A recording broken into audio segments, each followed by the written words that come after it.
Hello and welcome to the Unofficial Controller Podcast, your weekly gaming podcast, episode 33, The History of Shenmue, with me, George, and as always joined by Tom. Ryo Hazuki, to my sailors. How's it going? Finally found her, mate. Well, I'm well. How are you? I'm doing equally as well. And they'd better sit down and buckle up, because if they didn't know about the sailors at the top of the show, Tom, coming up, we've got a Shenmue special. Not only a deep dive into how the game got made, but for the incredibly lazy gamers out there, a story recap. So they can tear into three, strutting around like they had Dreamcast back in the day and supported the game when it first came out. Like all the real gamers. Like all the real gamers. So, did you have a Dreamcast when it first came out? Was Shenmue not when at it retail? first came out. I got one on your recommendation. Second hand. Second hand, yeah. That supported CEX at best. Well, Vince the Gamer's done all right out of it, hasn't he? He has. He's got a yacht off of Ibiza. Yeah. Anyway, once we've done the Shenmue feature, we've also got some... Have we mentioned the news? We've got some news. Yeah. In there, some Half-Life news. Whoever thought we'd be saying that out loud. Yeah. Then we've got the listener Stingray, where we have a look at your gaming pickups for the week, dear listeners. And then we've the big man himself crawls up the drive. No doubt this week in a brown jacket. And there's some secrets. Oh, there are. Someone from Stingray's past has come a-crawling back. Oh, right. Okay. Didn't know about this. So I if you're thought a we were fan talking of the about- lore of the show, better stick around. And I thought it's because we had bonus news.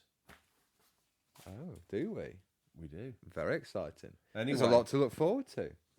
I can't really move on any further, Tom, because like a board game, I've got to roll 5 to continue. What you been playing? I have been playing Death Stranding, a little bit more of that. I'm not quite as far ahead as you. I've now assumed the role of the lesser gamer. Thing is, you've not done as many hours as me, but you're the pro gamer, so you're probably further on in the story. No, definitely not. You're further in the story, but your porter grade is catchable. It's weak. It's ready to be So it's rookie numbers. struck at. Yeah, rookie numbers indeed. No, I think we're both enjoying it a lot. Definitely. Really good game.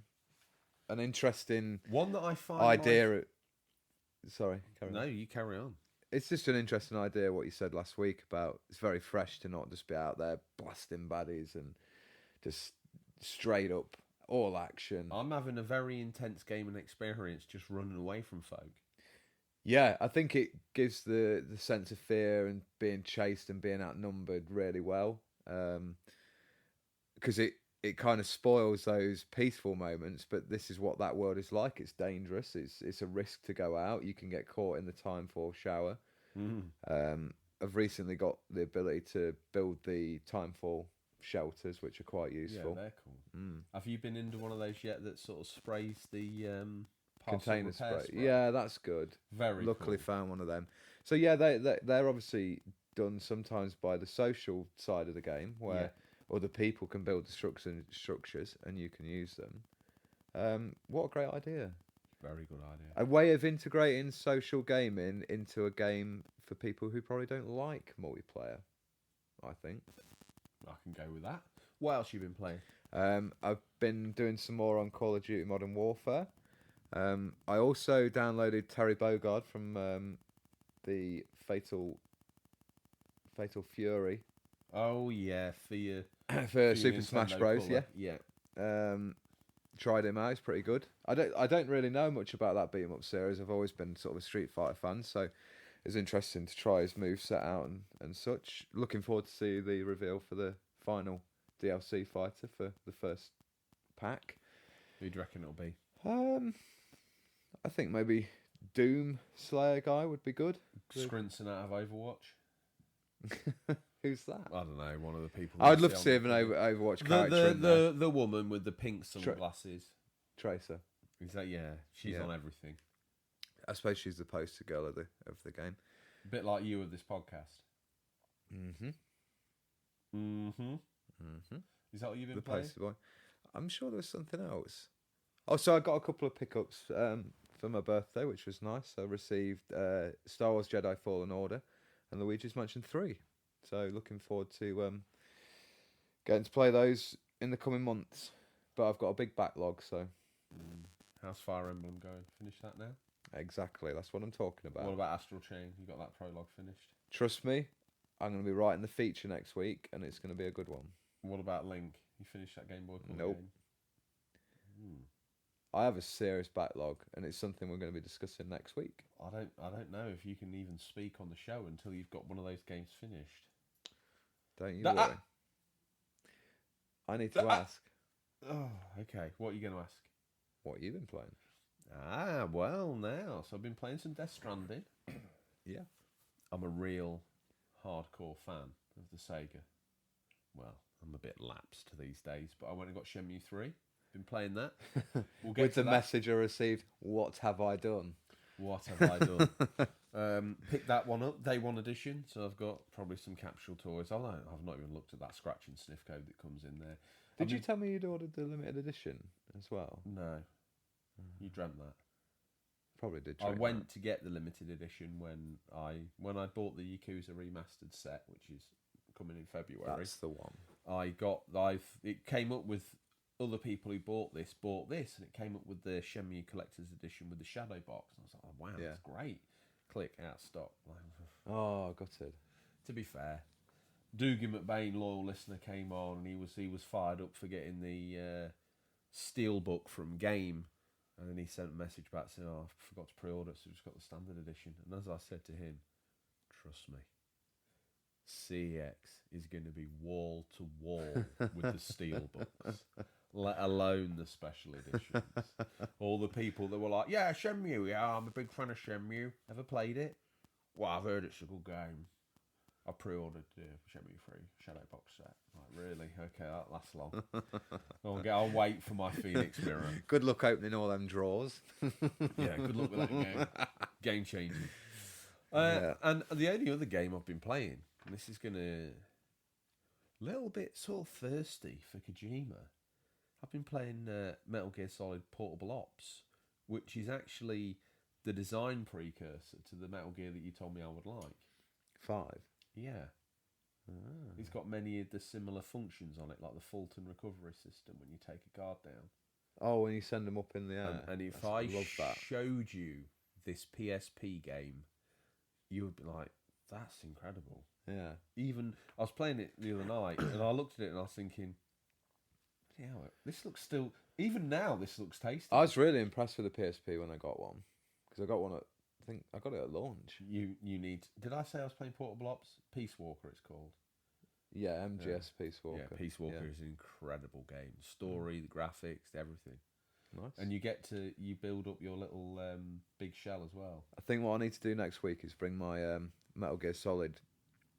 It's like a book / magazine. It's one of those things they release. Show and tell. It's like the last day of school. Yeah, we'll show and tell. Bring some jelly that Mummy's made. Yeah. And a board game. I'll let you borrow that and have a read through because it covers Peace Walker as well. Mummy? Sorry, Mumsy. She's mad. She will be mad. Well, we better move on. I ain't finished yet. Okay. What else you been playing? Death Stranding. Death Stranding again. Yeah. That's how much I like it. Shenmue 3 Double and whammy. Portable Ops. That's it, I think. That's not bad for this week. I'll put the effort in. Put the effort in. Yeah. Well, we've scoured the very darkest of the internet. I'll start that again, Tom. It's okay. I'm trying to get through the show. We're not quickly. at Stingray's boot yet. I feel like I could have missed like 3 or 4 words and the listeners will still know what the hell I'm talking about. The news. We've scoured the very darkest regions of the internet to bring you the latest stories. First up, Salty Seas. Seabound Soul DLC for Sea of Thieves is a free update this November. It's a story-driven mission pack, loads of new items in the black market, including pet breeds, ship and weapon upgrades. That's interesting, Tom. Yeah, I luckily got the chance. Would I like that game? You would love that game. Would I? You're not a big fan of online gaming together, but I think if you'd have got on board with me, maybe even more so now, because they've added a lot to the game, and it's nice to see them still really supporting it. Did you play this when it first came out? Yeah. Was it Game Pass? Yeah, it was, yeah. Again, that's very good. That is really good. And it probably did keep a lot of people on board, because I played it... One question I've got for Game Pass. Mm-hmm. When they put a game on Game Pass... Yeah. Was it stay on Game Pass? Because I've seen like announcements where a game's announced for being on the pass for a while and it's off the pass. As far as I'm aware, I think the first party exclusives are probably just on there for good. So they come on and stay on, and then Yeah. some like second party games come and then go after a while. Yeah, probably a bit similar like to Netflix. yeah, exactly. Okay. I got on board with that. On board. With that day one. Honestly, for the Christmas special in Christmas the Excel cracker joke. in the Excel spreadsheet, I've put down a laughter track for Ponsonbury to authorise. Awesome. We've got the budget then. No, Great stuff. for him to authorise. Oh, he hasn't authorised it yet. No. Oh, that's too bad. No. Yeah, I think as a crew of 4, it's really good fun, that game. You would love the sailing because you're into all that nautical stuff, and it's like very accurate. I'm sure it's very accurate. It is. No, take away the cartoon graphics. It's more detailed than like Assassin's Creed Black Flag, any other sort of pirate game there's been. Wind direction, compass, wheel, rudder. Oh god. Well, by default, Tom, I've ended up with this middle bit of news. Stadia stats. James doesn't like working Saturday mornings, I'll tell you that for a fact. The brand new Google Stadia streaming machine has had its stats announced for streaming. It will use roughly 7 gigabytes of data per hour and put out up to 1080p quality streams. Full stop. End of Stadia stats. Yeah. He likes to spend his pocket money on a Saturday morning. Does.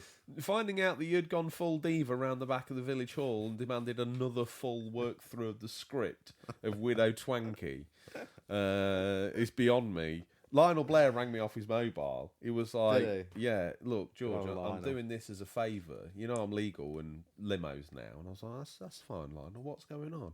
I can't work with him, my love. I can't work with him. I was like, oh, okay, Lionel, just one more go. You know, he's absolutely gold when you get him up. I know he is. It's all this stuff in between. Well, I try my best. And amateurs, really. Amateurs. I'm used to working with a lot higher class of panto actor. Ross Kemp's in it. Well, say no more. Lionel Blair's directing it. You would give the skin off your back to be in that situation any other time of the year. Lionel Blair would skin his own mother to make a drum and beat his own name. Well, I hope, The dear man listeners, has an ego. I hope you've rewound, slowed that down, listened to what he just said, and absorbed it deeply and processed it. That's next level, that is. Lionel Blair takes the skin off his own back to make a drum and beat his name. Yeah. Give us this last bit of news. What we got? A new life. Half-Life is back, and Valve took to the internet this week to announce a new entry in the series. Half-Life Alyx Yeah. is a VR title that will be appearing on all PC VR platforms. No PSVR info yet, but Valve did say they wanted as many people to play this as possible and remained elusive about a full-time switch to VR. This is looking to be VR's games-changing title. And Retro Magnat hooked me up last night with a link to an interview with Valve. Okay. And we were exchanging some bits back and forth. I was quite excited by that. So thank you, Retro Magnet. I hope you're doing well. I'm excited by this.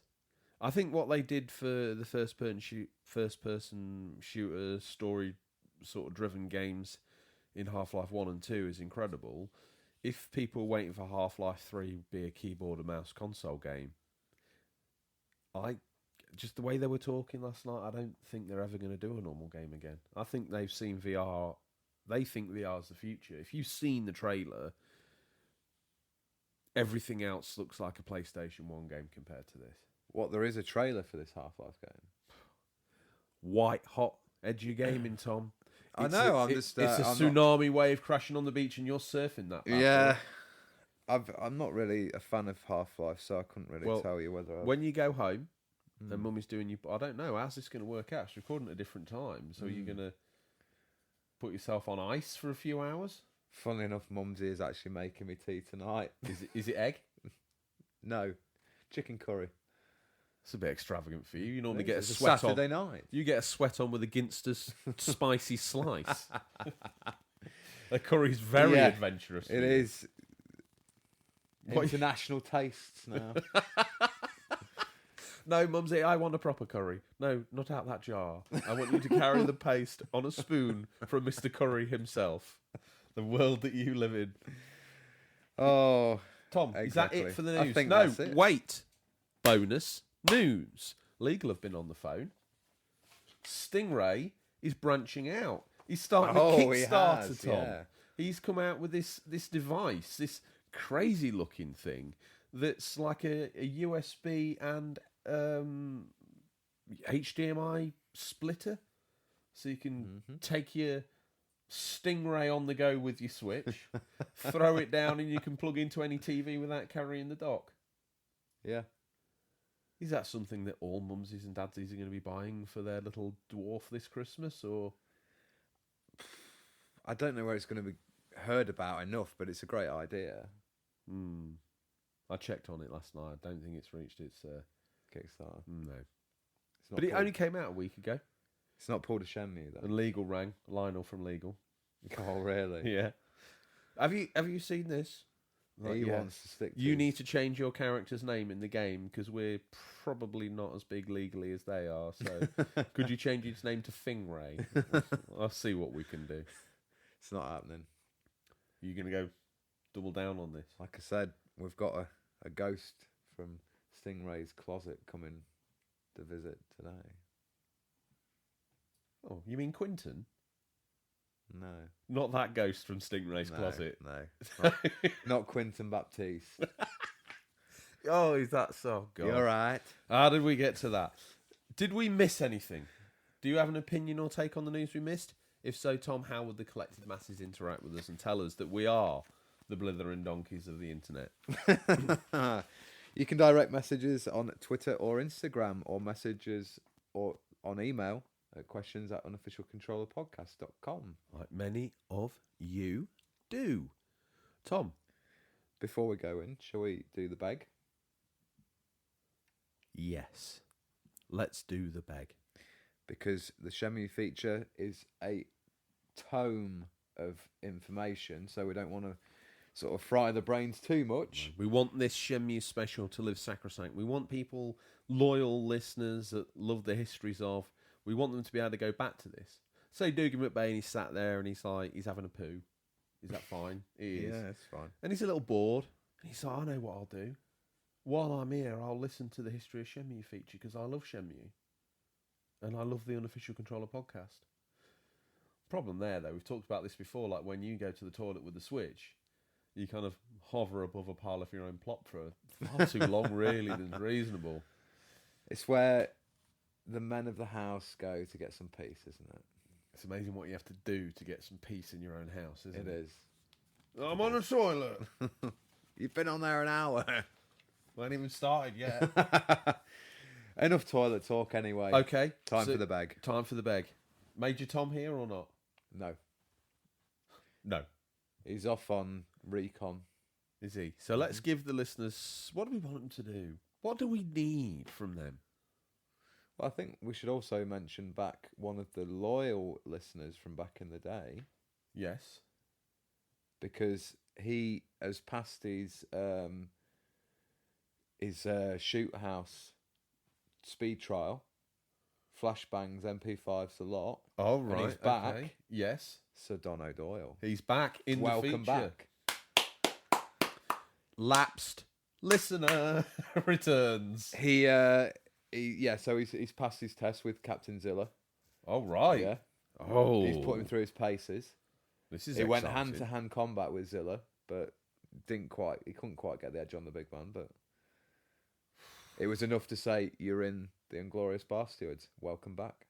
Wow. So he's in. He's passed. He is, yeah. Passed basic training.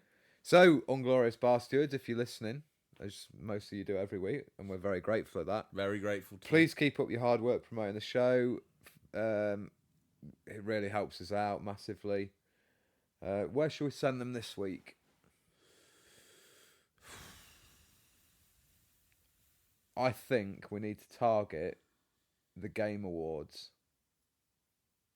Okay, how are we going to do that? Who are we going to harass? We haven't harassed the celebrity in a while. Jeff Keighley. Jeff Keighley again.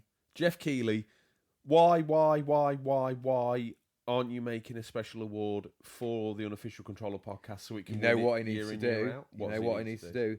He's doing the so-called Game Awards. Where's the award for the best gaming podcast?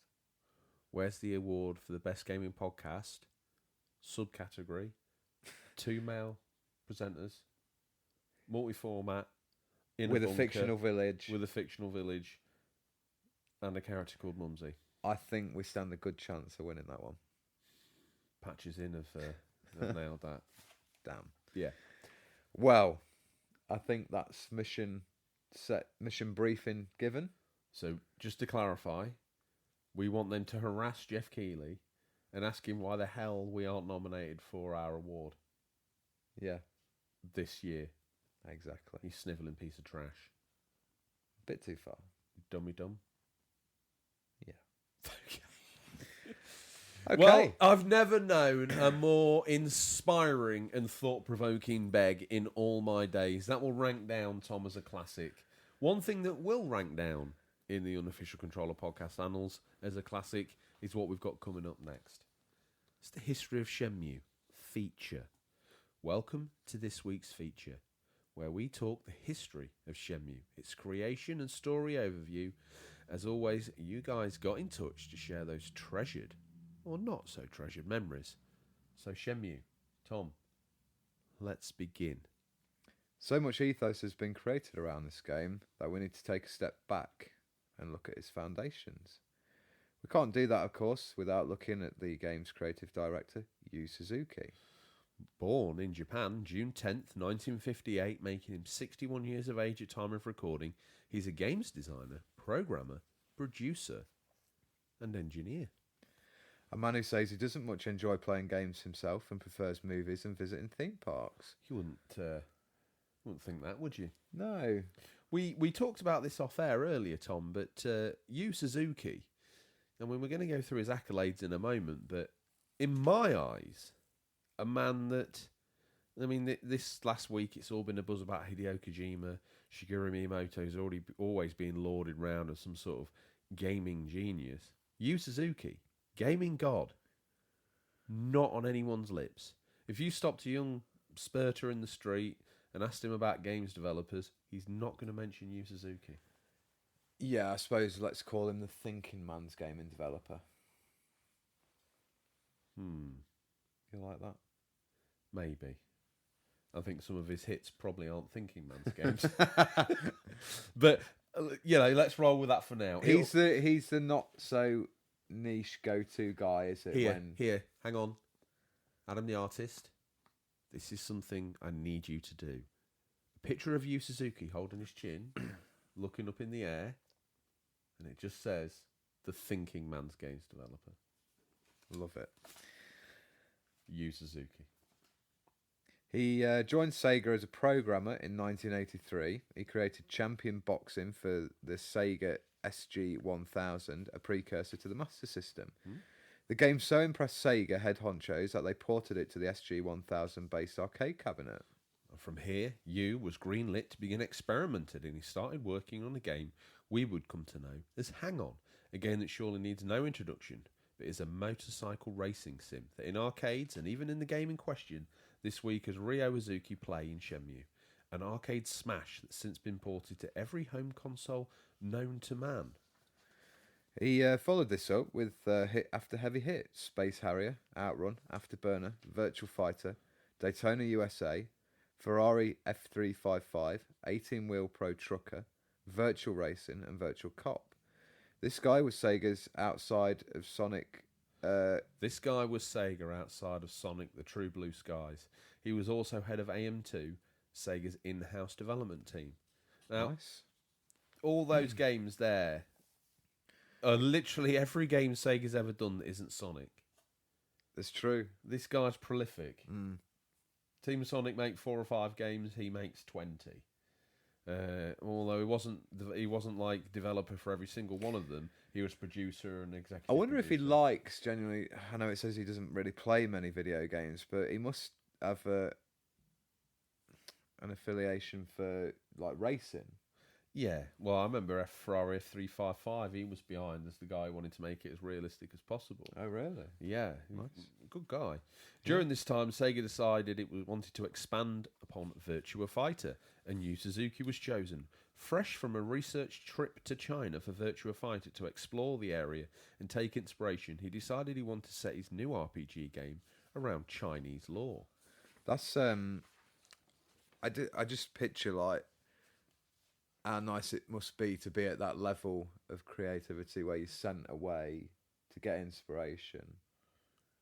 Would be very cool, Like that. wouldn't it? Yeah, that is ace. Originally planned as a Saturn game, it was to be based around Akira from Virtua Fighter. The setting chosen to best represent his age during the story's setting. At some point during the transition from Saturn to Dreamcast, it became Shenmue or Project Berkeley during its transition phase as a code name. This also moved it away from being tied to Virtua Fighter franchise, prompting lead protagonist to become Ryo Hazuki. Now, interesting stats here. When they were obviously... We know and love the 80s setting that Shenmue got and lives in, but that was an amazing little nugget for me. Like, the only reason why they continue to settle that in is they've done all that work of having Akira. So in 1993, he's meant to be X years old. Yeah. So they set it when he was 18, and that's why it's 1986 or whatever it is. And then that stayed because they've done all that work. So then they built the story around that. I think that's fascinating. Yeah, that's very cool. Nice. The lengths AM2 and Suzuki went to realise his vision of full reactive eyes entertainment, a concept coined by Suzuki to best represent his new game genre of RPG. He wanted the player to be totally free to experience the game however they wanted to, and where they wanted to, and do what they want. AM2 got to work putting his vision into reality. AM2 focused on developing the game's world, creating a large open environment with mini-games and sub-quests. The setting is modelled on Dobuita in Yokosuka, Japan. The team worked with interior decorators to design more than 1,200 rooms and locations and created over 300 characters with their own names, personalities and relationships. Some modelled on Sega employees using detailed clay models as animation references. Meteorological records of 1986 Yokosuka were used to create algorithmically generated weather and day and night cycles. Cutscenes are rendered in real time without full motion video, and motion capture was used to capture the movements of real Budo, which is a Japanese martial art experts. To fit the deep material onto a manageable number of discs, AM2 developed a new type of data compression too. Wow.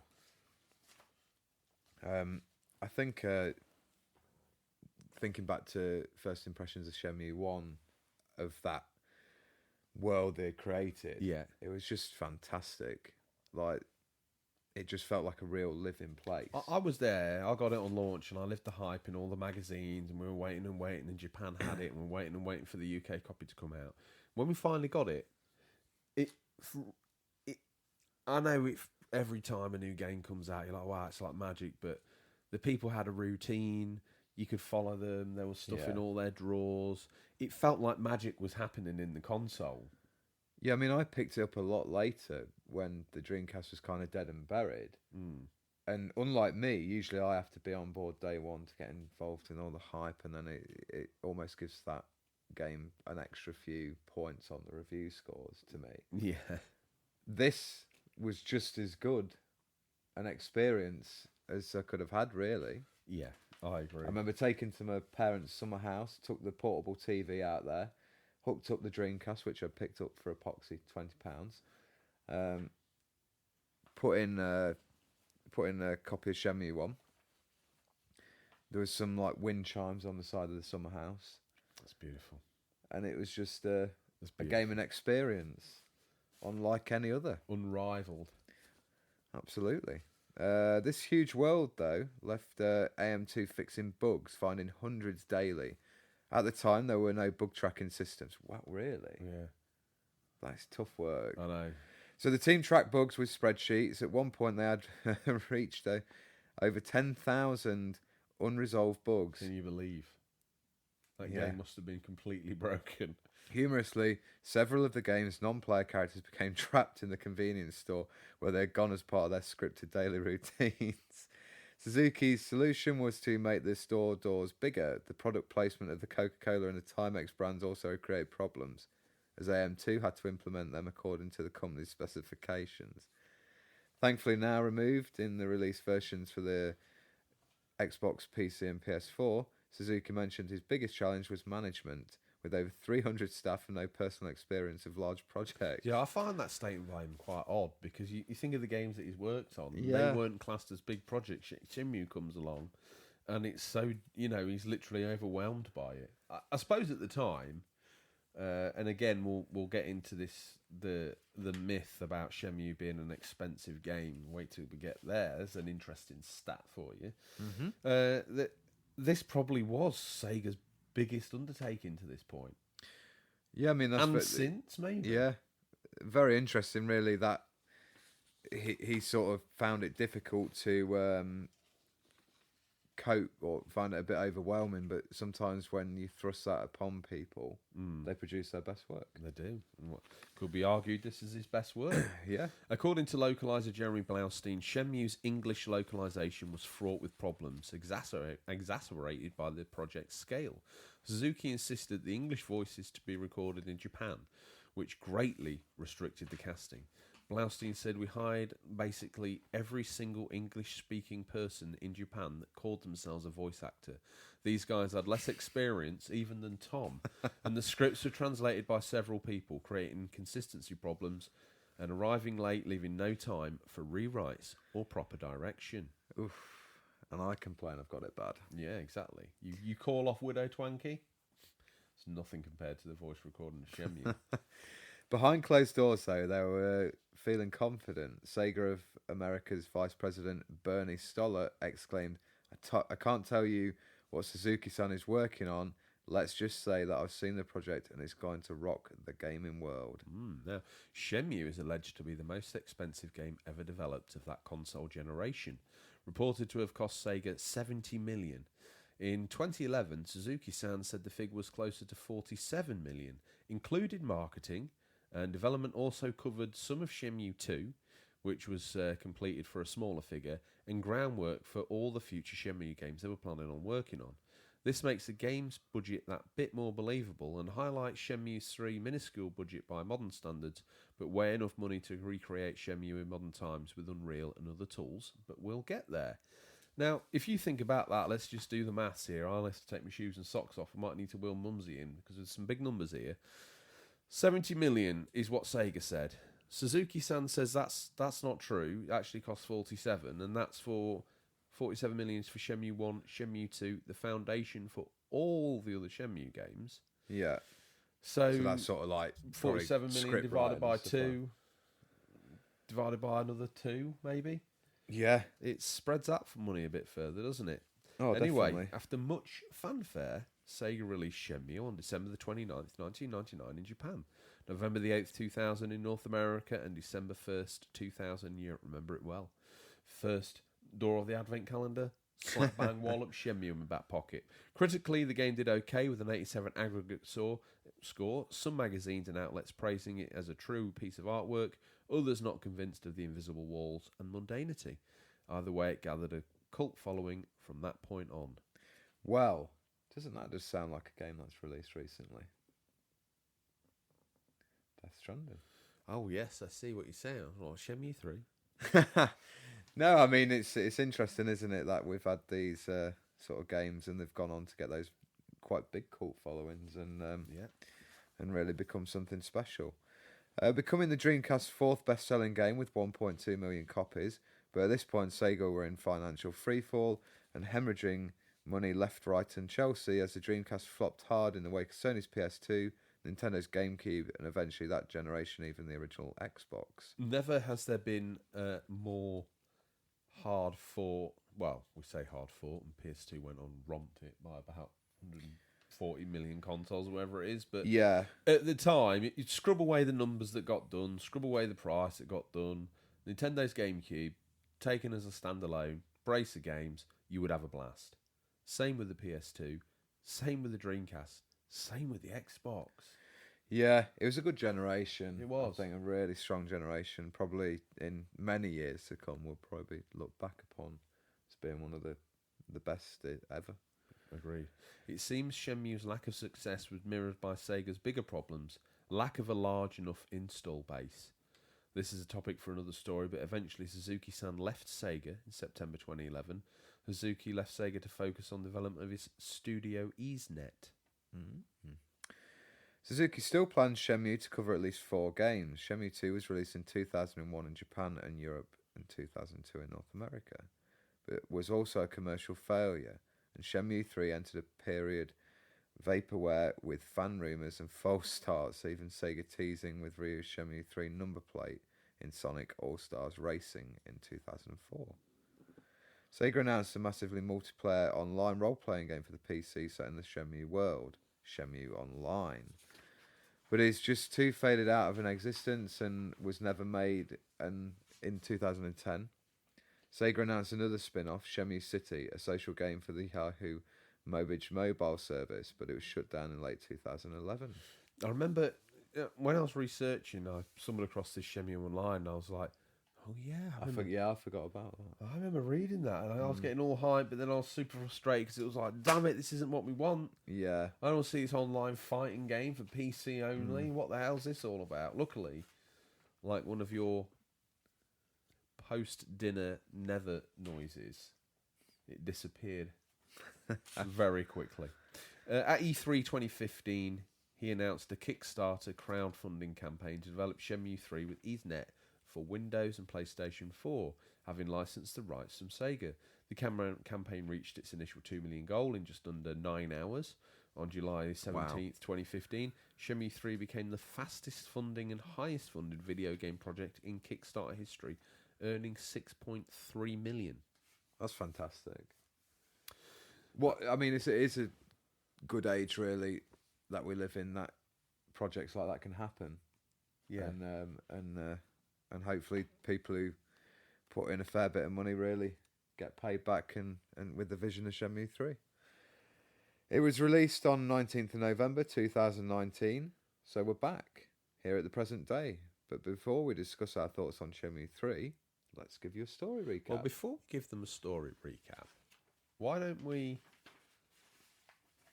read out the listeners' comments? We can do that, yeah. Yeah, we haven't done that yet. Let's do that It was first. hard to know where to interject them. You know, back in the day, we'd have interjected them in as we did the feature. And now I feel like we should do them at the end. It feels right. Yeah, I think that works quite well. So why don't we do... we're about to set ourselves up for a really tough fall here. Are we going to do these as Shenmue characters? I could probably remember. Let's do the game where we try and catch each other out then. Oh, the listeners love that, don't they? Who's first then? Well, good old Daddy Zilla playing it safe. He's Ryu Hazuki himself, kicking down the doors. Never played the series or know much about it, so looking forward to the episode. Thanks, Daddy Zilla. Yeah, hopefully we've again. intrigued you enough. I know he put out a little poster saying he can't wait for the show. It is coming, and obviously... Well, as you're hearing this, it's in your ears right now. But when It we is. saw that post, that was in our eyes a little while ago. It was. Go and figure we were that. just getting the finishing touches done to the That's script. called the unofficial controller podcast logic. Yes. It was in your ears, now it's in our eyes. So it was in our eyes, but now it's in his ears. You need to pen that and get that Lionel legal. Coming on up that. next, roundhouse kicking outside his food van. Tom, a.k.a. Sador Dono. I never actually had played it, but I know it's done a lot for gaming culture. I think I heard that it was the first game to officially utilise QTEs. I want to give it a go, but I'm worried I won't know what's going on since I didn't play the first 2 games. Don't worry, loyal listener, welcome back, Sador Dono. We've got your back here, because we've got the story breakdown for the first 2 We've games. got you covered. So you can swagger into GameStop like an absolute player, pick up a copy of Shenmue 3, look them in the eye and go, I know who Ryo Hazuki is. Tom, Definitely. you're going to wow us with your knowledge.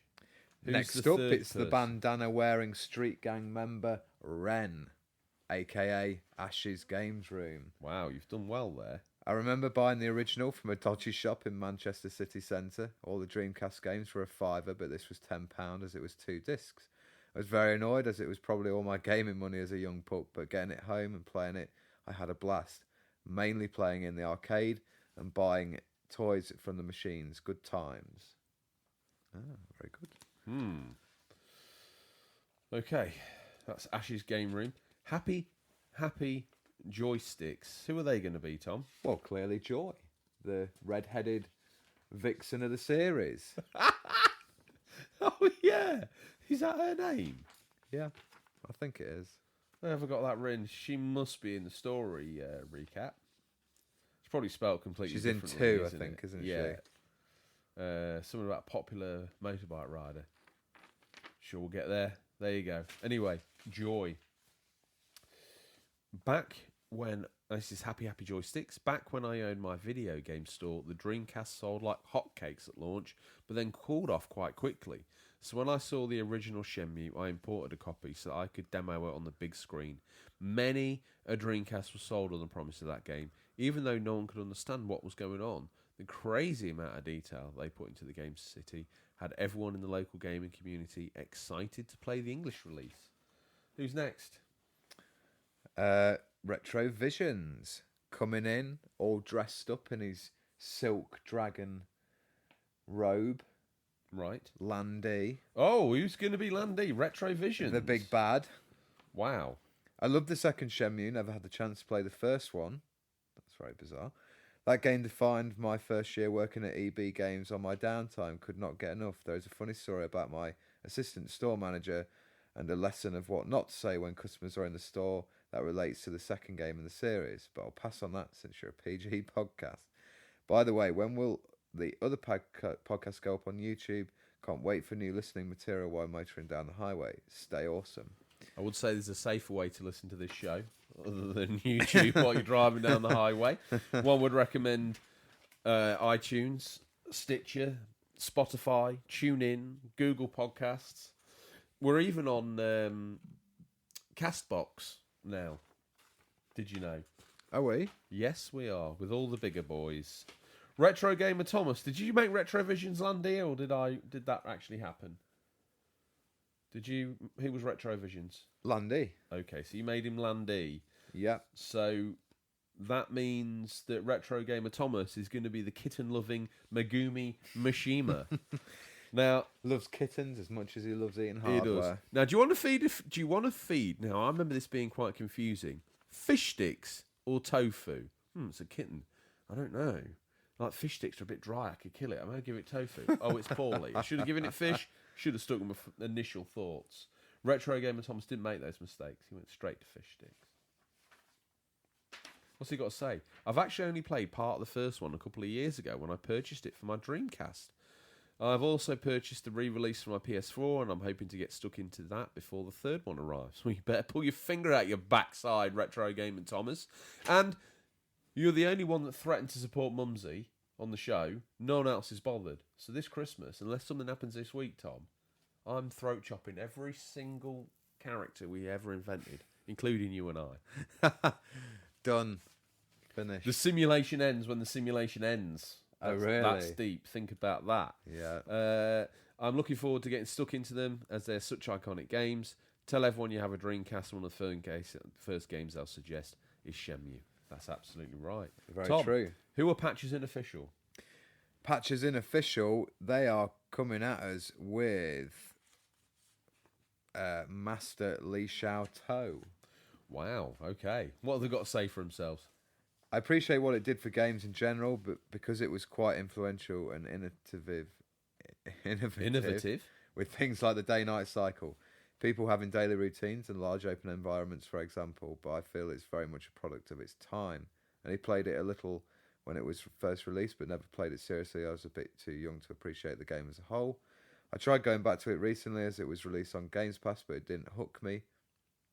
I feel that if you were the right age at the time and played it, then chances are you do or did enjoy it. But for those of us that missed the initial hype, it's a bit too dated to really enjoy. That's from Hamish from Patches in Official. Seeing as you've already made someone else, Landy, sending us to the bridge as the leader, or at least one of the higher members of the Mad Angels motorcycle gang. Oh, yeah. Dougie McBain refers to himself as Charlie Grant. I expected a more badass name for that bike, but Charlie Grant will do.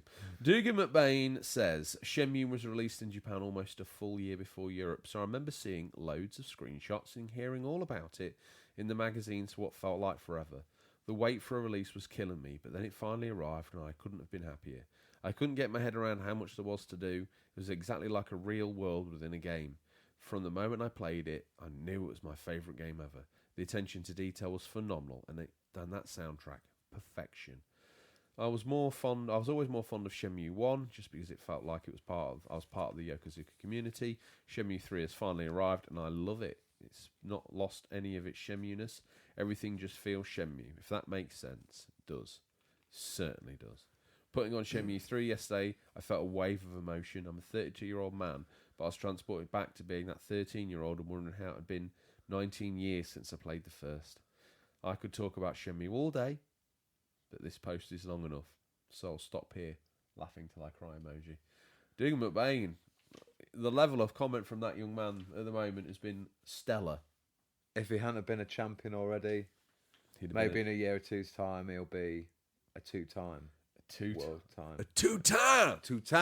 world champion. Before we close out the feature, we need to announce. Do you want to do that? Yeah, now, we'll do or that do you want now to do that in because- Listener Stingray? No, because we've had the listener comments, we'll quickly just announce there's a new champion in town. Who is it? Charlie Drinks Tea. I hope you're still listening. Round of applause. I'm sure he'll come back He's to us. just delivered the flying teenie to the current champ Radbash Gaming, and he's just KO'd on the floor. By the way, before you get driven off in Lionel's limos on completion of recording, Yeah. you need to sign a page of the script so we can send it to Radbash Gaming. Yes, I will do that. Can you lower yourself down? I don't lower like enough? sending out my autograph too much because it could be used. It's once a month. Okay. Well, Charlie Drinks Tea, thank you for your comments on. Thank you, Charlie. Can games be art? And I really like your Well, comment. he's a bit of an artiste himself, is Charlie Yeah. Drinks Tea. He is. So well done. Listen, they came because they're lazy, our listeners. They don't want to play Shenmue 1 and 2 on the PS4, and they don't. I really... can't say I want to play 1 and 2 again because I'm worried it will scare me how badly they've aged. You're missing out. I'm Well, excited. he doesn't. They don't even want to drive down CEX or GameStop or whatever it is to get themselves a copy of a Dreamcast in this game. They want to hear our take on the story so far. So, Tom, do you want to It lead all on? kicks off in 1986, Yokosuka, Japan. Teenage martial artist Ryu Hazuki returns to his family dojo to witness a confrontation between his father, Iowa, and a Chinese man, Landy. Landy easily incapacitates Ryu and threatens to kill him unless Iowa gives him a mysterious stone artifact known as the Dragon Mirror. Iowa tells him the mirror is buried under the cherry blossom tree outside. As his men recover the mirror, Landy mentions a man he claims Iowa killed in China. He delivers a finishing blow, and Iowa dies in Ryu's arms. That was brutal, wasn't it?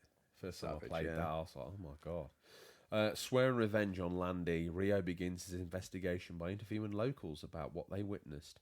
He is about to run out of leads, and a letter addressed to Rio's father arrives from a Chinese man named Zhu Yanda, suggesting he seek the aid of Master Chen, who works at Yokosuka Harbour. Through Chen and his son Guazhang, Rio learns that the Dragon Mirror taken by Landy is one of two mirrors. He locates the second, the Phoenix Mirror, in a hidden basement beneath his father's dojo. Shen reveals that Landy has left Japan for Hong Kong.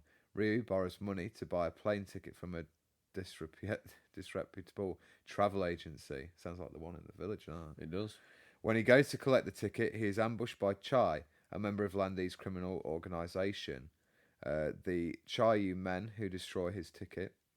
Ryu learns that the Chayu men is connected to the local harbour gang, the Mad Angels, and takes a job at the harbour as a forklift driver to investigate. After he causes trouble, the Mad Angels kidnap his school friend Nezumi. Ryu rescues her and makes a deal with the Mad Angels leader to beat up Gaizong in exchange for meeting with Landy. Ryu realises the deal is a trap and teams up with Gaizong to defeat the Mad Angels. Ryu is at the 70-man brawl. I think at that point that is the 70-man brawl. Yeah, That was good. I did enjoy it that. was good. That was. Wasn't it? Yeah, especially when you were learning like your proper counter moves and stuff, where you'd block and then you bang. Yeah, good stuff. Good game. Ryu arranges to take a boat to Hong Kong with Gaizong. On the day of departure, they are attacked by Chai. Ryu defeats him, but Gaizong is injured and urges Ryu to go without him, saying he will meet him in China later. Shen advises Ryu to seek the help of martial artists in Hong Kong named Li Xiao Tao. Ryu boards the boat and leaves for Hong Kong. End of Shenmue 1. End of Shenmue 1. So here's Shenmue 2. Now this game, a lot of people say, I don't like it. I feel uncomfortable. I don't feel happy. I don't feel safe. For me, That's how it's made. that's how you're meant to make you feel. Yeah. You feel very safe and secure, and you like everyone knows your dad, and everyone knows your cleaner, and everyone knows your dojo mate in Yokozuka, and it's meant to feel like your local town. You know people, they know you. Is this Hong Kong? No. mentioning the cleaner has got me thinking, was there a bit where you gave her some money or something? It's like a really heart-touching scene because she's been giving you a certain amount of money. I can't remember that. Probably. I'm sure she gives you like some allowance. She gives you money every day to spend on capsule toys. Yeah. I mean, food. But I'm sure if you like didn't spend a lot of it, you can give her some back. Maybe when you get your job. Possibly. Anyway, arriving in Hong Kong, he searches for Master Li Xiu Tao, the only link to the whereabouts of Yanda Zhu, a martial artist expert who sent Rio's father a letter warning him of Landi's intentions. When Rio finds Tao, whose real name is Xing Hong, she refuses to help, considering his quest for vengeance reckless. The two part ways, but Xing Yang continues to monitor Rio's progress. Rio encounters Wei Yung Ren, the wily leader of a street gang. Ren decides to help Rio after deciding there may be money to be made in Rio's mysterious Phoenix mirror. Landi took the second mirror, the Dragon Mirror, when he killed Rio's father. Wong, a street boy who admires Ren, and Joy, a free-spirited motorcyclist, assists Rio in his journey. Ren is very much the Han Solo to Ryu's Luke, isn't he? Yeah. Well, we'll find out what happens to him. Hang on a minute, he's not in 3 yet. Ren informs Ryu that Zhu is hiding from the Chaoyu men in Kowloon Walled City, a densely populated, crime-ridden enclave of Hong Kong. They locate Zhu there, but are ambushed. That bit, that Kowloon. Yeah. They locate Zhu there, but are ambushed by the criminal Yellowhead organisation, and Zhu is kidnapped. Ryu and his allies infiltrate the Yellowhead headquarters, but Wong and Joy are captured. Ryu defeats a powerful martial artist and rescues Joy. On the rooftop of the Yellowhead building, Ryu rescues Wong and Zhu from the Yellowhead leader, Donu, as Landi departs by helicopter. Damn, he got away there, didn't he? That scene. So close, but so hanging far. on that road. Yeah. And his hair's whistling, and he's whistling, his hair's whipping around. Is that walled city, does that also include that area where you fight those different martial artists? And one is like really weird looking. He has like... yeah, it might be. Hmm. It might be. It's been a while since. When I was doing the research for this story recap, I was like, I forgot. Yeah, it's that. bringing it back, which is nice. I hope it is for the listeners as well. At Ren's hideout, Zhu reveals that Landi killed Ryu's father because he believes Io killed his own father. He also reveals that the mirrors will lead to resurrection of the... Is that the Qing dynasty? Yeah, go with that. Qing dynasty, the last imperial dynasty of China. Zhu advises Ryu to continue his search in Beilu village in Guan, where he says Landi is also heading. One thing I would say about that... Is this where the story... When I was doing research for the story... I'm going to say spoilers, but there is some spoilers, but this bit's never really been substantiated. So if you don't want to know, tune back in 30 seconds. But I read some blurb yesterday that suggested that the mirrors actually awaken a spirit dragon and a spirit phoenix that will breathe down vengeance on the earth and bring back the Xing dynasty. So it's always been on the edge of spiritual, but potentially it could plunge deep into sorcery and fantasy. We don't know. And that's we don't know what we're dealing with. I always saw it as maybe it will take a little bit of a Big Trouble in Little China route. Not as comedic, but like the sort of dabbling of... I'm Jack Burton. I'm Ryu Hazuki. Who? Ryu Hazuki. What episode was that? I was painful. Wait, yeah, you did the I'm joke. Jack Burton. Who? No, it's from Big Trouble in Little China. Who? Yeah, that. Where did we get to? In the mountains. In the mountains of Guilin, Ryu rescues a girl, Shenhua Ling, after she dives into a river to rescue a deer. Shenhua's family is connected to the legacy of the mirror, and she seems to have magical abilities. They walk through the mountains to a village. At Shenhua's home, a tree named Shenmue, Chinese for sedge tree, is in bloom. She explains that her name means flower of the Shenmue tree. The pair go to a stone quarry on the village outskirts to meet Shenhua's father, but find he is missing. They discover a cryptic note and a sword. Ryu combines the sword with the Phoenix mirror, triggering a device that reveals a large mural of the dragon and Phoenix mirror. I remember finishing the game at that point and just thinking, they've got to be doing a sequel, surely. And then I'm just remembering them playing on a console I've picked up for £20, which died a long time ago. Yeah. But here we are. We've got that sequel finally. Shenmue 3 is here. And you've picked it up. So do you want to talk a little bit about that? Yeah, so I've played, I don't know, maybe 8 to 10 hours. Oh, wow. Nice. Maybe a bit more. Is there any idea on runtime how long it is? Or No. No idea. I've not seen any. Well, let's face it, it's not getting finished, is it? Shenmue 3 is not the end of the story. No, he's come out and said that, hasn't he? Said there will be more if it can be funded, and I think it will be. I think it's got a big enough... Because this game's going to make some money. Mm. We hope. Mm.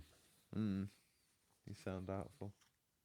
Well, you know I'm a fan of Shenmue, but I can't see this becoming such a financial success that it'll pave the way for a sequel. I feel it's going to be nice to get a third. It's probably going to be a shame he couldn't have wrapped the story up. I know it might be a bit rushed. I think he said he really didn't want it to feel rushed, and I kind of agree. Yeah, but what's worse? Now we're going to be 3 installments into a 4 installment game, but Could be 5. He said it was always going to be 4 or 5. I just want to see it. If it starts to go down the fantasy route, it needs to give us plenty of time to get into that idea. Because for the last 30 years or 20 years, Shenmue's been a game about a Japanese kid who does kung fu. With detective elements. Yeah, with very, very slight shades of Chinese magical lore. I think if we suddenly go down this weird world where Ryu's riding a holographic dragon around. Well, I've got to say, you got me excited just recapping there, bringing back some old memories, and I think... Well, I'm probably meant to talk to you a little bit about the experience of the game. Yeah, go for it. It genuinely feels like Shenmue 3. I know you're like, well, that's a bit of a ridiculous thing to say, George, because it's got Shenmue 3 on the box.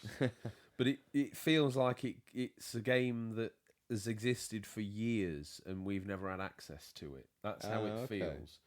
The way he walks, the way he talks, the way the stilted dialogue is. I mean, you could say it's an homage to the original. I know they had a tight budget this time round. Yeah. But it looks like... I'm sure side by side with the original game, it looks far better, but it literally looks like you've walked out the cave, you've carried on the story. Right. You know, those sections of the game where you can see the walls of a green area that you know you're not going to be able to surpass that area. Yeah. But then again, you know, you maybe don't want to. And you've got more freedom than you had in the original as far as where you can walk and how you can do it. I've chopped a lot of wood. Yeah. This will be for the listeners that have played it. I've chopped a lot of wood. I've ate a lot of garlic. And I've stood in front of a wooden totem squatting. Oh, doing the for days hand on combinations. End. No. Just the horse stance. Basically, him looking like he's riding an invisible horse. Holding that position. I like the martial arts side of it because the way you were trained felt like it was fresh, proper out of a movie. Like, you've got to do this, and you almost like training montage. Well, that's very you, isn't it? Yeah, I'm all over that. I found the arcade yesterday. I was all excited, but it only had the QTE games in from the original.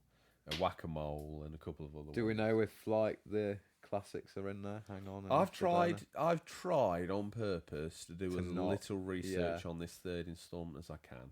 I've literally only know what I've seen from that PC Bailey Village demo.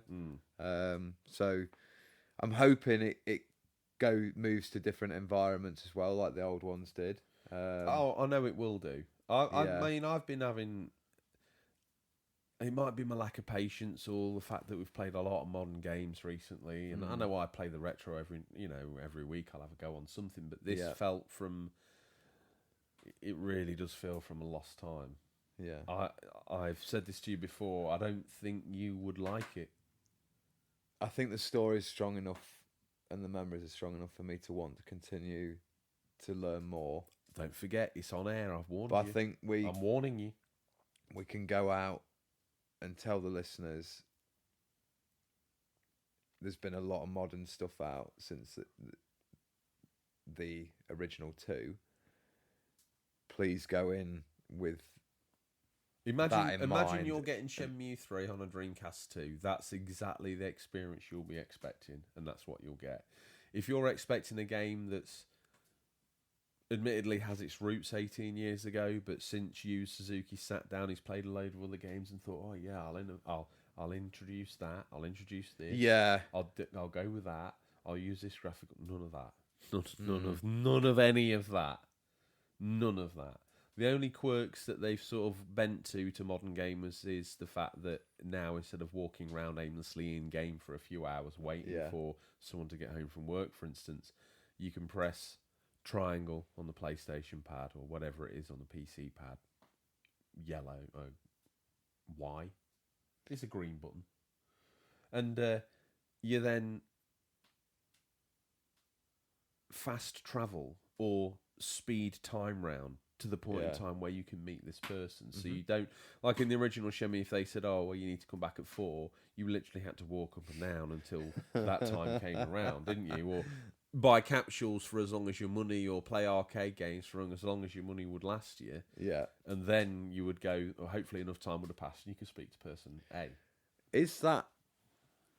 I know there's probably a lot of people who hate the idea, but that almost felt like part of the game that I've got to wait. I've got some spare time, because that's how it would be. You wouldn't just... I agree. You wouldn't go down to the town and then think, oh, I'll just go home for a bit, because you've travelled technically a long way. You would wait around, wouldn't you? You'd just go, I'll go play some pool or play some arcade, and you just wait. And that's this game. That's what I'm saying. If you're one of the thousands of people that's like, oh, I love Shenmue, but I've never played it, never owned a Dreamcast, blah, blah, blah, don't get Shenmue 3. Be the biggest mistake you've ever made in your life. Yeah. Get Shenmue 1 and 2 remastered on PS4, PC, or Xbox. If you can get through them. Then... And if you can get through them, maybe think about picking up 3. But don't waltz in there, giving it the Billy Big Boy. Oh, I love games, I'm a Shenmue fan, and then get Shenmue, get home and be disappointed. We have warned you. It's a game from 2003. It's brand new out today. It literally feels like a game from 2003. I think that's a good place to leave that. Okay. Tom, what's next? We've got listeners Stingray. When the big man makes a house call, you better be ready. These guys got in touch to show us their pickups from Stingray's boot. You can too. Just hashtag Stingray's boot on Instagram or Twitter, or email us questions@unofficialcontrollerpodcast.com. Well, and how would they do that, Tom? What do they have to type into their devices? First off, we're going to go on to Instagram. We're going to click on search. We're going to go hashtag Stingray's boot, and make sure that's Stingrays, not Stingray. First up, Sega Junkie. They've got a very fresh looking collection of Streets of Rage there. Oh, the classics. 2 copies of 2 for some reason, don't know why. Maybe because he likes it so much. And the 2... Oh, one is the blue label variant. Who am I? What? Who am I? You're the guy who finishes the games. Retrovisions. It's not a Nickcomb this week. It's a copy of Typo. Godness knows what that's on. Atari 800. The Barbaroo Games, Tom. Well, he has been brave already and gone and got himself a copy of Shenmue 3. Looking forward to finally seeing the next chapter of the saga. Well, we hope you've enjoyed listening. It looks like he's got Street Fighter 2 Turbo on the Panasonic 3DO. A man of impeccable taste. I would love a 3DO. Yeah. My Gaming Space, a slimline PS2 with a handful of games. Hey, Nice. look at those games they got there. Jack 3, Metal Gear Solid 2, Sons of Liberty, Great Devil May game. Cry, Lord of the Rings 2 Towers, Oh. a great game, Ratchet and Clank 2 Locked and Loaded, and then some Chelp to fill it out. Friends, the one with all the trivia, the game on PlayStation 2, and Junior board games, which, you know, but within that as well, a couple of official, clear PS2 Sony memory cards, and one that looks like it's got a Formula 1 car moulded on the front of it. Very nice. It's ergonomic. Rad Bash Gaming, fresh from his defeat at the hands of Charlie Drinks Tea, he's sort of Man after your heart there, Tom. He's gone and got the guide for Grand Theft Auto Liberty City Stories. soothing his wounds with some pickups. Attacker Bram, Breath Oof. of Fire 4 on the Done, PlayStation. sir. Great pickup. Yeah. Sharaban. Sharaban. He's got himself a collection of the... Supermassive games there. yeah. Man of Medan, Rush of Blood, VR, and Until Dawn. Hope you're up and around and fixed and better now, Sharaban, after your time out. Happy joysticks. Hang on, Sega Junkie's got that boxed, awesome-looking Sega Bass Fishing. If you're going for a full PAL set, the collectors have now pretty much made it pretty firm that you haven't got a full DC PAL set unless you've got that boxed blue PAL fishing controller. Well, he looks like the man who has, doesn't he? Happy has. joysticks up next. So he's picked up the Pokemon Sword and Shield Special Edition Switch Lite, along with the games themselves. Ozcat TV, Panic Over, here he is.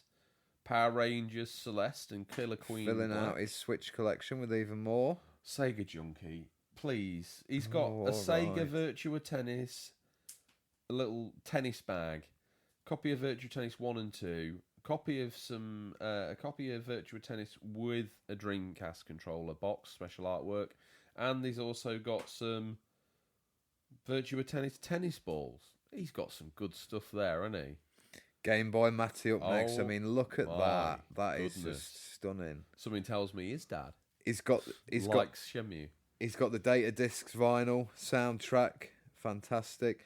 I always really liked that Xbox original box art for Shenmue 2. Yeah, it looked good. It looked like a proper kung fu movie box art. Oh, the music for the menus is the menu is the same. You know when you start. George, I'm just popping down Tesco. And when thing is, I don't think supermarkets and stuff will have it, will they? I don't think it's going to be like that. it's not in the supermarket. It's in Argos. Is it? Yeah, Is there one of those nearby? there's one in Grand Tanamo. What about Slee Fordium? Draw a triangle. Farmington's in the middle of there somewhere. It's a Bermuda Triangle, It though. is, yeah. They can't find us. A little bit like Narnia. You got to push to the back of the cupboard, then you get there. Anyway, I think there's one in the Sainsbury's. Oh, but I wanted, when the Dreamcast, when you press the button, it was like, "Kring!" It kind of made a special noise. Because I've got birthday money and it is really burning a hole in my pocket right now. I'm surprised you didn't just blow it all on Penny Tues this morning. Normally you just spend it on the first thing you see. Harvey Retro, though, he's saving me because he's distracting me with this nice copy of Tomb Raider. That's nice. Timeless classic, this one, he says. I think we ought to read this one out. He's on again. Oh. I make the rules, I break the rules. He makes the rules, he breaks the rules. With his reign as champion, he's managed to... Last night, much like you, I went to relieve myself and took my phone and went through Stingray's boot. Yeah. And I got to this and thought, he's going to make and break for this. He's going to make and break. He will. And he's done it. Rad Bash Gaming, nice one, man. It's great to see. You're on the property ladder. I don't know where you were before, but that is a really gorgeous looking house. He says, my greatest pickup of all time. I bought a house, still unpacking and decorating, but super happy with this. We must say to the loyal listeners, if you hear any pops or crackles or whistles, it's the coal engine that runs the gaming PC. Yeah, the coal boiler for the gaming PC is... we've got some cheap coal and it's popping and crackling all over the place. Retro Gamer Thomas, showing us a picture. I can't see anything in that. Is yours loaded up a picture? This looks like some black buttons. Floating in the air. Yeah. Dismembered. God. I wonder if he's... The real liquid chalk has got himself, hey gamers, a nice shot of his gaming PC He's got 2 screens there. And a neon cactus, Tom. Yeah, I think that other blue light he's got there might be from Destiny. I don't know. I'd have to get a Destiny. No, just these weird gamer lights that were all the rage on Instagram a few months ago. I like his gaming chair. That looks pretty decent. It was almost like you weren't a gamer unless you had those click-together lights that go on your wall, or unless you had the PlayStation lights. It was one of those jobs. Stuck in the past lane. It's that guy who does Polaroids. 80s are back. Just for a moment, just have a look how good that actually is. Because he's got... Yeah, that's pretty cool. He's got Slimer, Lego, Kaplunk in the background. He's got some Commodore's greatest hits. He's got some classic Lego space climbing up the side of his ZX. He's got a Blue Peter annual. He's got Space a Star Lego. Wars annual. He's got the greatest hits of the Commodores on tape. He's got a marathon bar in the front there. Sabutio, Slimer. Is that a Walkman? I've probably already said Walkman. Put me out of misery. New booter, XBM Network. XBM Network. I tell you what, if you're an Xbox gamer, and let's face it, there's plenty of them out there, Tom. If they're not following XBM Network, not only on Instagram, but also on YouTube, they make videos, you know. Oh, nice. And I confuse XBM Network because of their fine branding. I assumed there was some sort of official site. But no, they're a fan supporting site. They're putting content out there for people like you and me. Very good. They're getting exclusive first plays on games. I'll take this next one because you Hang are on a probably minute. going to... Oh, Lay down and praise XBM Network. very good. Your one-stop shop for Xbox. Very good for Xbox fans. Okay. I'm happy. Ash Games Room got Hat in Time on the Switch. A nice Like old the school artwork on nod that. to the 3D platformers from back in the day. Oh, self-absorbed losers. Here's a new listener, Daisy Newton 5. Looks like they've got themselves a host of DS games. Kingdom Hearts, yeah. Art Academy, that was really good. I had that. Very good. Ataka Bram, he's in. But he's been in. No. Sega Junkie's been I in. make the rules and I break the rules. Look how many PSP games he's got. Me and My Katamari, Gitaru Man. I mean, some legendary games in there. My Gaming Space, True Lies, Oh, wow. Arnie Classic. And on look the what Mega else he's Drive. got down there for a healthy dose of retro. He's got himself a copy of WWF Superstars on the original Game Boy. Bet that looks... Panic Over, Daddy's He's here. He's got Shooting Gallery on the Master System, and he's got himself Masters of the Universe on the Game Boy Advance. Retro Gamer been Thomas has shown his love for the beautiful Donna with a pair of these Converse shoes that have been custom painted in the theme of the Stranger Things. That's absolutely fantastic. Retro Gamer Thomas. Yeah, all right, we'll give him What that one. It's a quite loving nice. husband. Danny Plays, Sunday Pickups, Resident Evil 2, Minecraft, Xbox One Edition, and Final Fantasy Anthology on the PlayStation. Listen at this. Danny Plays, give us mere mortals a chance. You've actually... Minecraft is sealed. You need to steady on. Mega Retro Geek next, praising us for praising them. She just bought Resident Evil 2 for £2.50, Tom. Bargain. Unbelievable. Retro Gamer Thomas, have you talked about his new grip tape? No. He's modded and improved, probably with the help, because there must have been sharp objects here, so PCSO Kent must have done the cutting out. But he's used some skateboard grip tape to improve the gripability of his shoes on his PlayStation racing pedals. And we're back for the turn of the wheel. Is that the full turn? It is. Wow. Yeah. Funny how these things come round. Real Liquid Chalk, you didn't mention their copy They've of been in. Fallen Order. Been in already. No double dipping unless it's deemed absolutely Well, necessary. Tom, that's all the dips in the boot for our listeners. Don't forget to hashtag Stingrays Boot or email us for your pickups to be read out. Tom, this week... Oh, no, you've got the story. You've got the story. Wow. What's the Ray been up to? Turns out we've had a new family move into the village. And... You just, with that, you know, you've got like lumberjack, blue lumberjack shirt on. Yeah. You've got your hair all up and your beard's got a bit of rye while you've been talking. You've turned around to me then with them rosy red cheeks. Like a homeless man. Please, sir. May I talk some more? Yes.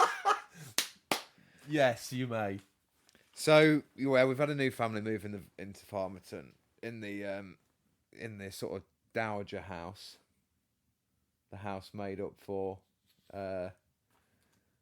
basically, when Lord Ponsonbury moved into the big house. Yes. His mother was sent to the dowager house. Right. But since she passed away, it went up on the market for sale. Okay. It's been bought by a man they call Henry Warrington Smythe. Warrington by name, Warrington by nature. Turns out I did a bit of digging. Okay. Because when people move to this village, we are nosy. We are very nosy. Turns out he used to work with Stingray. Can I just say something? Yeah.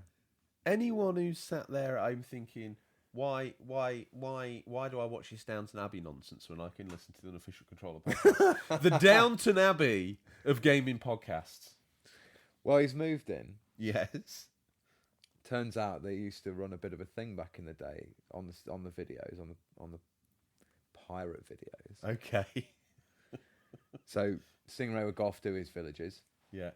And Henry would go off and do his. Was he known as Henry Warrington Smythe? No, it's Henry. Henry. Not Henry. Henry. Not Hente. No, no, definitely not Hente. Henry. So Henry and Stingray would go off and do their respected villages. Okay. Stingray basically said, look, this can't go on forever. Right. I've come up with this idea. It's going to be very few years down the line when the tech comes along. We're going to release our videos online. Okay. Yeah. So early days of the internet, they got wind of. They were like, "What if we could release our movies online?" Anyway, Henry did a disappearing act, and he managed to invest that money into a little-known company called Netflix. He now lives off the basic interest and the stocks going up in that company. So he became a stock trader. Right. He's pretty much retired now because he's made that much money from it. But the bad news is Stingray doesn't know he's moved here. Question. Yes. Weird. I love this little nuanced story through the journey that is Stingray's life and the introduction of yet another character that none of the fans care about. So he's going to be killed off at Christmas as well. He's not. Henry He's Warrington Smythe. He's been promised a big part. Look, I ain't seen nothing about Mumsy. I've not seen any Free the Farmerton one, none of it.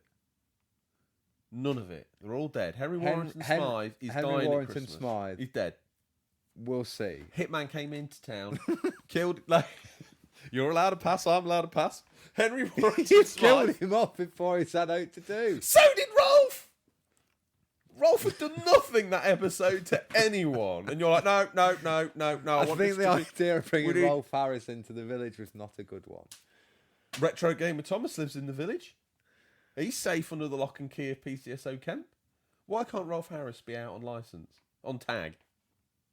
No, not happening. Well, I checked the law anyway. You said a hitman of unknown origin, of unknown name, of unknown hire. Henry Warrington Smythe is here for a while.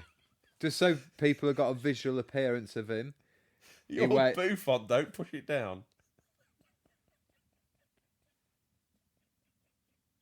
That's some big air, that is. Every week it grows by a country yard. As the crow flies, it's a mile high. It's 2 miles high. So Henry Warrington Smythe, he wears red rim sort of glasses. Right. Like Timmy Mallet. Like Timmy Mallet. He has a pinstripe shirt with red braces. Like Timmy Mallet. Very similar. Okay. He has very bouffanty hair, more than mine. Way more than mine. He must have scaffolding that follows him round on trailers to support that bouffant. So, as I was saying... And he usually carries a Filofax. He was a yuppie in the 80s and it's never left him. Okay. We'd recently adopted the routine of giving Ray something to do about the big game of the week. So anyway, it resulted in a bit of fisticuffs down the wagon. That's what I'm trying to get to. 2 seconds ago, Ray didn't even know Henry Warrington Smythe had moved into the village. Shh, keep it quiet. Yet yesterday he had fisticuffs with him. No, in the it was wagon. literally last night. That's what I was getting to. He didn't know he had moved into the village. Does Ray know he lives in the village? Yes or no? He doesn't know he lives in the village. He just thought He does it was now. He does now, yeah, because we've just come out with it. It's our only listener, Stingray. Yeah. He just saw him in the. He just saw him in the pub, and that was it. Just straight. It was like a level of Streets of Rage. Okay. Listeners, if you've enjoyed 20 minutes of the Archer stroke Downton Abbey, tune in next week, or maybe say something on social media about the characters. Is this the episode where we love. see the listenership plummet due to my ramblings of the law? Well, if you want to get the listeners up, Tom, right? Mumsy's currently stood there naked, so we've got a naked Mumsy on the episode. Gamer girls, get nervous. We got naked Mumsy. We've got SCX on this show. We've got naked Mumsy. We better move on anyway, because it's time. Retro Gamer Thomas, we're still waiting for the picture. Finster Gamer, I want to see a picture of you on your Instagram with your hands clasped in a praying style, with you looking up saying, free the Farmington one, or save one of the characters from the village that you may like. What about Sensei Rios, Tom? He couldn't be killed though, really, could he? It would probably take an army consisting of like Chuck Norris and Seagal, Van Damme, Stallone, Schwarzenegger, all of them to bring him down. Statham. He's too modern for us. How has Statham managed to crawl onto a pantheon that's the same level as Stallone and Schwarzenegger? How is he even there? I don't know. He's the modern day version, isn't he? No, I'd call him like more the modern day Bruce Willis. No, I don't. He's not that. Bruce is good. Okay. Tell me a good film that Jason's been in, I'll watch it tonight. Snatch, Lock, Stock, Two No, Smoking not Barrels. those ones. That's where he says the bigger boy words that the bigger boy actors put in his mouth. Anything he's done off that platform has been absolutely terrible. Okay. That was easy win, wasn't it? Statham, yeah, you're right. Time for a peek. Finally, time for a peek in what we affectionately call Stingray's boot. What's nestled between some counterfeit nappies and a dodgy copy of Bat for Endor this week. Salad Pros, this is the bigger boy theatre. These are the new release highlights for the week November 18th to November 24th, 2019.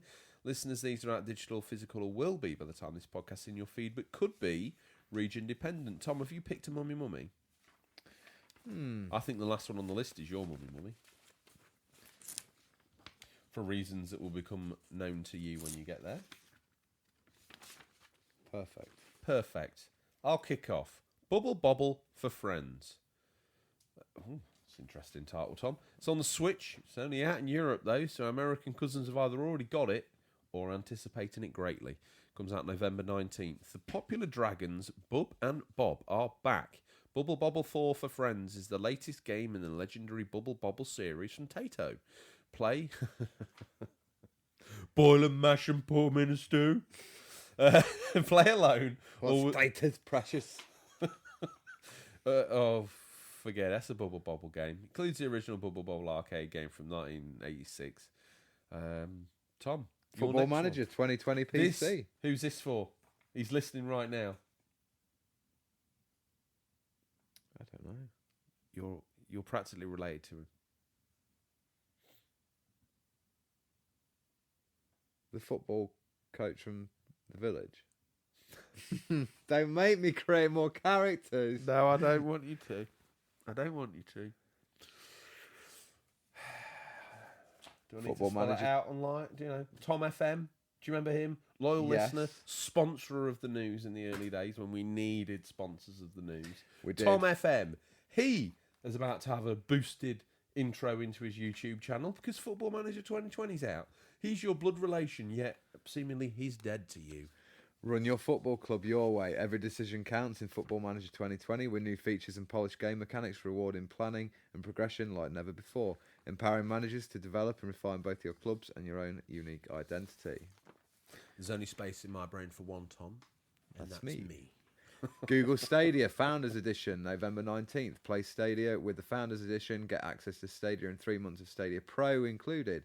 Combine Chromecast Ultra with Stadia Controller to play in up to 4K on your TV and also play games on Stadia across all supported devices. Tom, sit yourself down here because we're just going to have to let the Switch owners know they're going to have to wait a couple of days to get their hands on this hot potato, Narcos, Rise of the Cartels. Comes out on PC and PS4 if you want to bag yourself an exclusive, November 19th. Finally limps onto the Switch November 21st. Something tells me this has the hallmarks of a disaster. Narcos Rise of the Cartels is allegedly a brutal turn-based action strategy game based on the hit Netflix TV series. Explore the entire first season from two sides, each with their own unique story. Nice. You've got my Mummy, which is unfair. You can have it. Shenmue 3, PC, PS4, November 19th. Shenmue 3 sees the eagerly anticipated continuation of the epic story-driven saga. Take control of Ryo Hazuki, a teenage martial artist, determined to unravel the mystery behind his father's murder and to extract revenge on the killer. World Rally Championship 8 out on the Switch US November 19th. With 50 teams, 14 rallies and over 100 special stages in the 2019 season. World Rally Championship 8 has the deepest content ever included in an on-off-road racing game. Children of Mortar, Switch, November 20th. Children of Mortar is a story-driven action game about an extraordinary family of heroes. Lead the Bergsons, with all their flaws and virtues, against the forthcoming corruption. Will you be able to sacrifice everything to save the ones you care for? Is that not entice you in any way? Nope. Okay. Gearstorm PC, November 20th. You're an elite exo-marine dropped on an alien planet. Don't just survive, make war. Build or dig your base, mine for resources. Team up with other exo-marines, make AI clones to work for you, and use advanced military weapons and vehicles to dominate other players, hostile species, and other inhabitants. Okay. Black Future 88, November 20th. Black Future 88 is a synth-punk roguelike action shooter. Vertically climb an always evolving procedural tower to reach the top and kill its insane owner. Before your heart explodes, shoot, slash, dash, and upgrade yourself to survive the endless waves of homicidal AA traps and colossal wardens. Farmers Dynasty up next. PS4, Xbox One, November 21st. Is this like Dynasty Warriors but with farmers? That'd be pretty good. Is this like Dynasty Warriors but with farmers? No. Live, build, farm. Enjoy a unique mix of farming, construction, and life simulation that takes you to the countryside and holds plenty of challenging One gameplay. thing I'd say about, I've done some research on Farmers Dynasty. I think if you're a proper farmer, Farming Simulator is your cup of tea. Farmers Dynasty sees you... Just no. No. This is your mummy, Tom. Do you want to go out with a bang? Lumberjacks Dynasty, PC, November 21st. In Lumberjack Dynasty, you can build your own empire around the fascinating resource of wood. Forests full of trees are waiting to be cultivated, harvested, and turned into different products to make your business grow. Sounds fantastic, that. I will be taking that home along with a VHS copy of what we got in here. Let's have a rummage round. That looks all right. I know what I know. What is it? What we're taking home? Megaforce. Megaforce. Good. Shall we get it? Shall I go and get it out of the boot and show it to you? Yeah. I've never heard of it, so I'm excited. Look out, Ray. I'm coming, Ray. He's probably got it here with that copy of Downton Abbey for Mumsy. Come on, Ray. He's probably already rented it out, hasn't he? Are you sure he's got it? He has to have it. He promised me he would have it this weekend because Mumsy asked him to make sure he had it ready to go. What's the other option if not? Backdraft. Oh, with Kurt Russell. Yeah. That's a classic. Okay. Did you know that's had a sequel? I didn't know about that. Yeah. Got Stephen Baldwin in the sequel as well, so it's carrying on the story. What you're telling me is it's not very good, is it? I think he'll be straight to Stingray. Hey, look at this. I didn't know. Backdraft is a Ron Howard film. Is it? It's a Ron Howard film. Ron Howard of Happy Days. Yeah. Excellent. Of Solo. One breath of oxygen and it explodes in a deadly rage. And didn't he do Apollo 13 as well? Yeah. He's done some real good films in the 90s. He's done loads of films. Good guy. He's a great guy. Just a great guy. He's just a great guy. Lives in the village. Is that us? Oh, we better ask each other what we're hoping to play. Oh, God. I remembered. What are you hoping to play? You don't ask me till I've asked you. Well, let's do it the other way around. What am I hoping to play? But I've got to remember to ask you. You have. Let's roll reverse. Okay, what am I hoping to play? I'm hoping to play Shenmue 3, Death Stranding,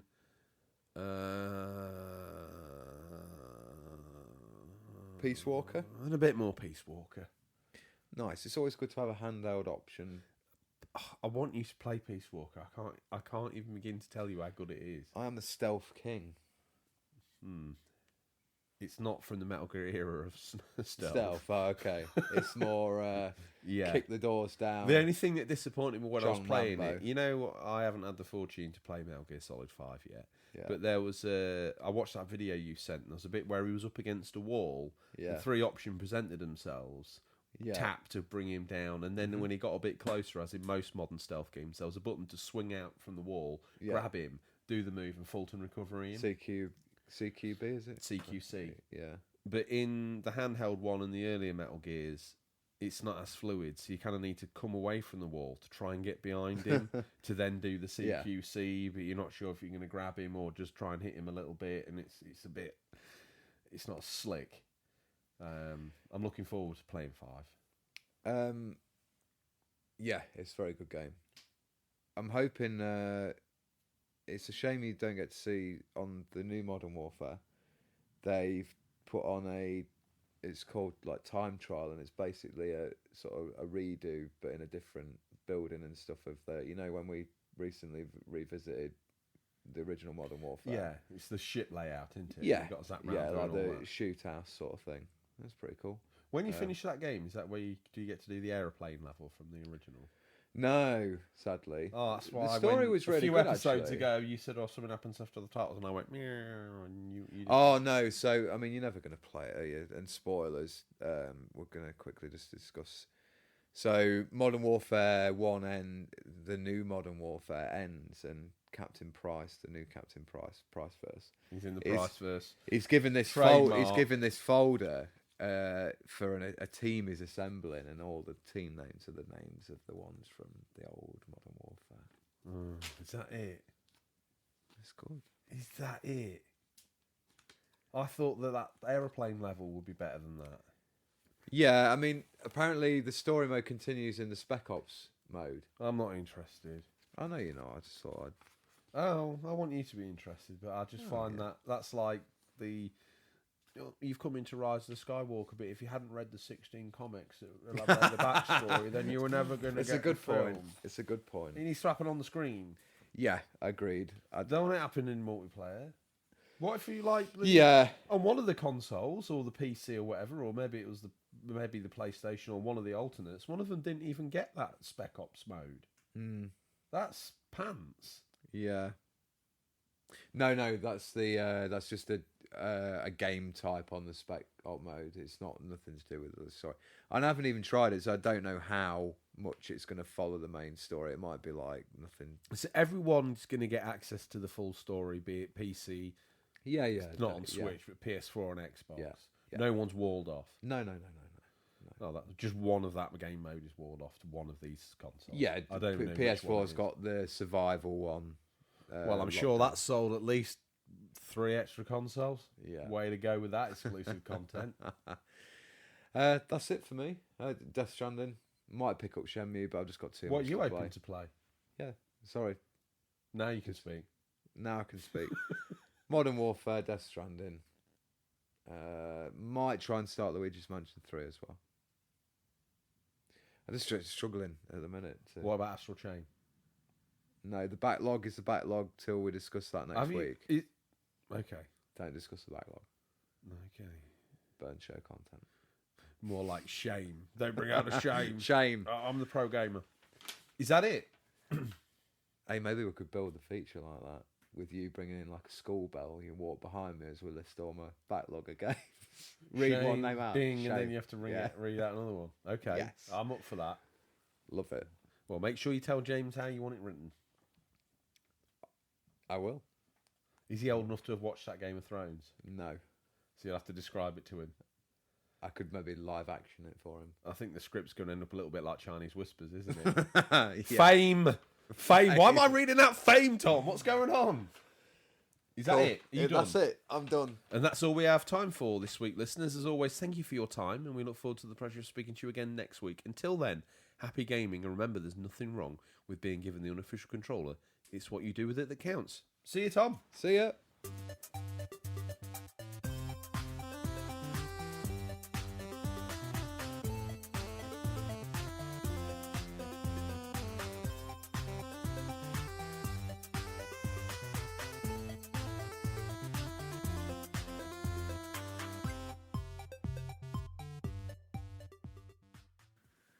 Hello, welcome to the unofficial DVD collectors.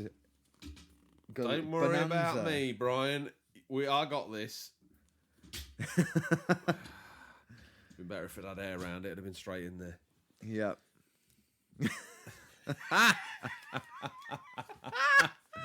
God. Oh, sometimes I do think we should probably record some of these.